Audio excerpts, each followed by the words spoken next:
Ori and the Will of the Wisps might be the perfect sequel. It innovates and improves on every single flaw the first game had, but it also does suffer from development restrictions that are inherent to the Metroidvania genre as a whole. And in today's episode, we're going to talk about exactly how and why. So let's not waste any more time, guys. Spoiler warning from this point onwards, and welcome to the anatomy of Ori and the Will of the Wisps.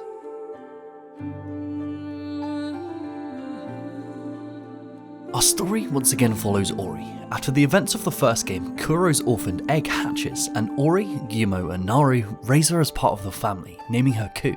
As Ku grows older, their desire to fly grows with her, but unfortunately she was born with a deformed wing. So using Kuro's fallen feather from the first game, they use it to retrofit Ku with a wing, to finally allow her to fly. Wait, can I just say that recycling an ability you gained from the first game and then using it in the narrative of the second is just genius. Back to the video. Ori and Ku then soar across the skies in celebration, but an unknown storm blows them off course, separating them in a hostile and unknown land. We then follow Ori's journey to find and save Ku, and also heal the new forest along the way. So about 3 hours into this game, while cleansing the waters of the new forest, something struck me. A strong, powerful epiphany. Epiphany what? Don't worry, I just realised something. This is the same game. No, seriously, it is. Look, watch. They both begin with the tragic loss of a loved one. You're then given a quest to heal the forest by a big magical boy. You then find a magical wisp to help you on your journey. Your first quest is to cleanse and heal the waters of the forest. And the main villain is a big bird with a tragic backstory. Again, it's like poetry, so if they rhyme. Oh, shut up, George. I mean, this sounds like I'm being negative about this, but it isn't inherently a bad thing. The only negative I can see is that Will of the Wisps advances in so many areas and adds so many new mechanics that it just makes the first game look like a tech demo. This is the game they wanted to make, and now they actually have the time and the budget to actually realise it. This game seriously fixes every single flaw the first game had, and the biggest letdown of the first game was with its lackluster combat design that felt like a real design afterthought. And in my first video I suggested that the game would be better if they just removed combat entirely, and I completely stand by this. And at the beginning of Will of the Wisps, they've done this. You don't have the ability to attack, you just have to tiptoe through the forest, completely avoiding enemies. And this feeling of helplessness as bosses chase you through the forest is exhilarating, and exactly what I wanted, but this doesn't last for long, because they have completely revamped the combat system.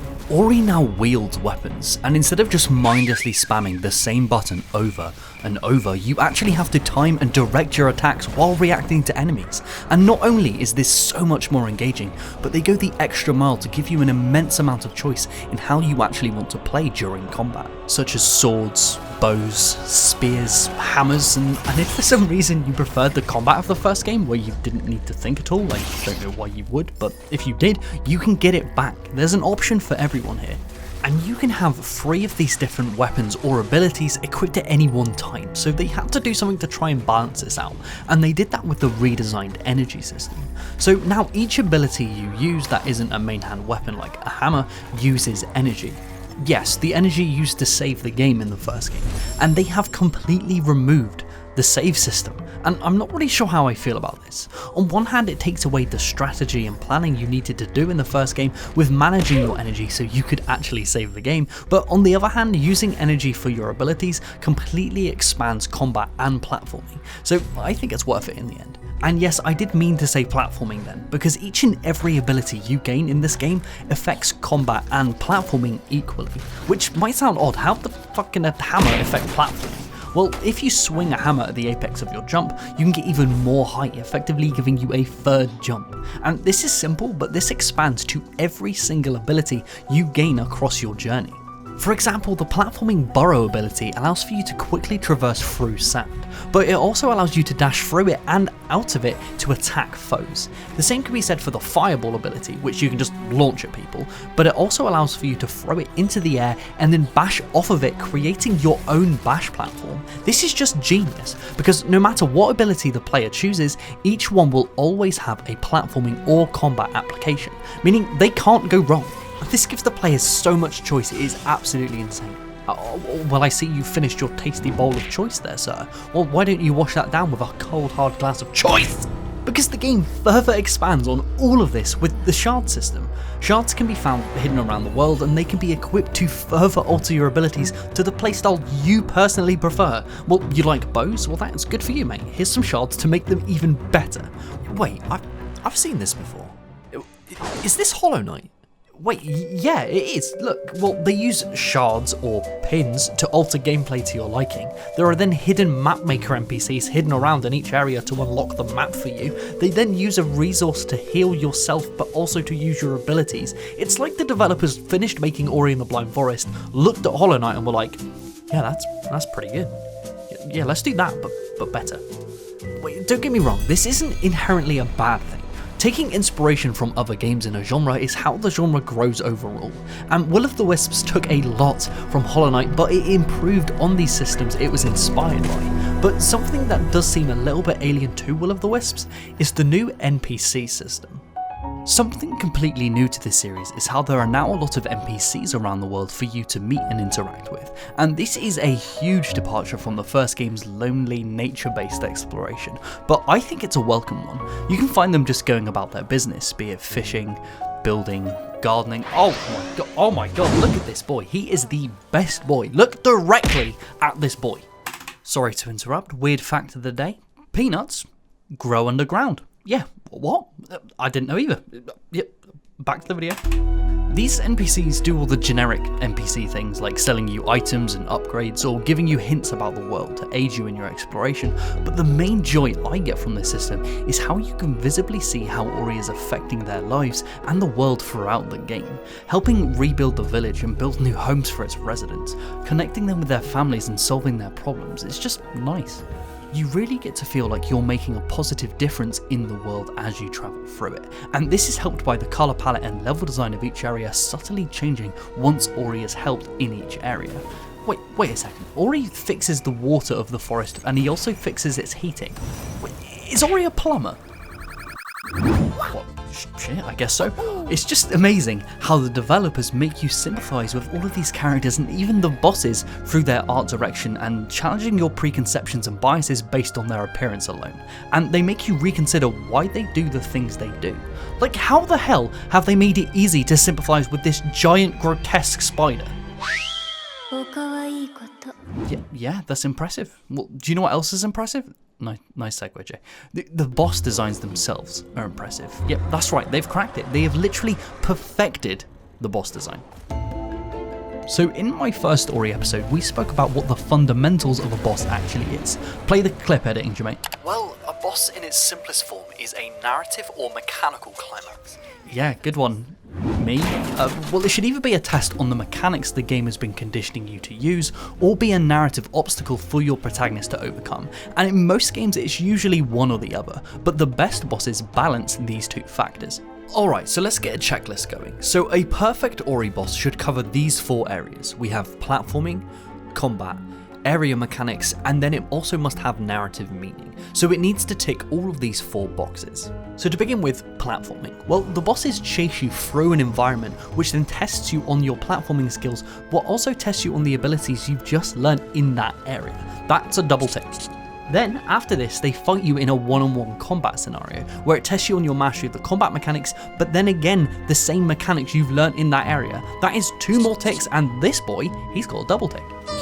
All of this makes these bosses mechanically perfect, but what about narrative? Well, these bosses reoccur and stalk Ori throughout his adventure, taking over and possessing NPCs and friends that you've been helping throughout the game, and making you kill them to progress. This affects a positive change in the world and level design, but at a cost. So it's a very sad, depressing, but massive tick. And every single boss in this game does this. Okay, so maybe not every boss in this game is perfect, but a huge part of this is due to the limitations of the Metroidvania genre itself. While designing a game, you can have your player progress through your world and story in many different ways, but the most common two are linear level design, where they travel along a fixed path from one area to the next, so the order and the outcome of the game's events will always be the same, and then there's non-linear level design, where the player gets to choose what to do and in what order. And on face value, this non-linear design seems much better, because it gives the player more choice, and choice is what sets the video game medium apart from reading a book or watching a film. But I'm here to tell you that sometimes, and especially in the Metroidvania genre, non-linear level design can lead to a lot of design limitations. So strap yourselves in, guys, because we're going to delve into the great debate: linearity versus non-linearity. So to kick off this debate, I need to first give you an example of a good linear Metroidvania game. Well, how about Ori and the Blind Forest? Yeah, I bet you weren't expecting that, were you? Because when you play Ori 1, it feels like a non-linear game with a lot of choice, but it's not.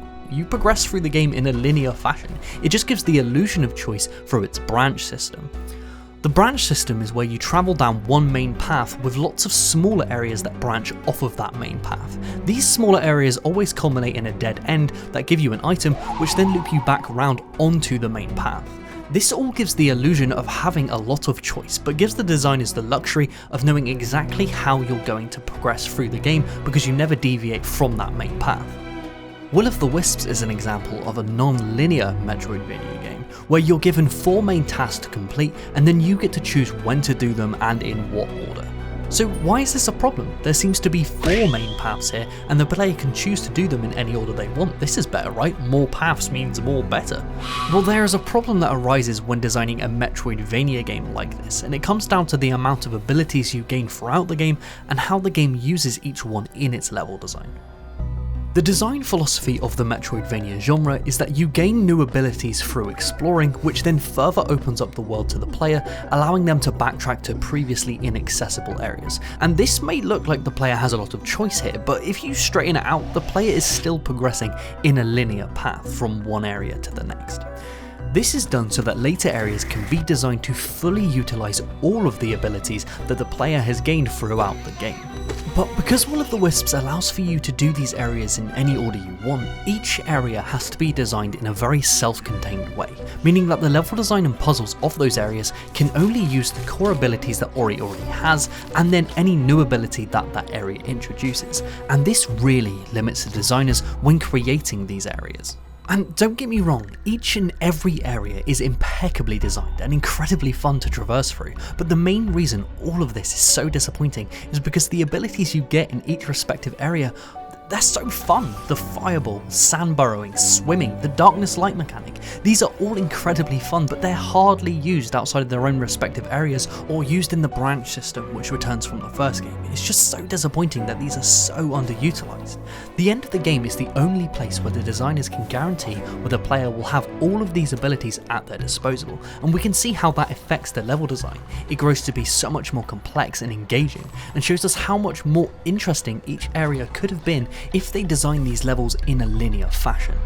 And unfortunately, the level designers can't win, because even when they try to vary up the mechanics and the puzzles, the non-linearity of the game hasn't allowed for the players to be properly conditioned to use them, making it feel really clunky, and the bubble puzzle is a great example of this. Okay, so this is a puzzle. These bubbles just need to get redirected with the Gust ability. It's pretty simple, but how you gain this Gust ability is the problem. So when you first find and save Ku in the forest, you get to ride him and play as him for a little bit. It's really fun, and you get given a new ability that is automatically put onto your bar when you first play as Ku. This is the Gust ability, and please pay extra attention to the fact that the animation of this ability is Ku flapping his wings. Then, unfortunately, Ku gets stepped on, and this ability is removed from your bar. Now, it is fair to say that a lot of people would assume that this ability was exclusive to Ku, right? As it is introduced when he is introduced and removed when he is too.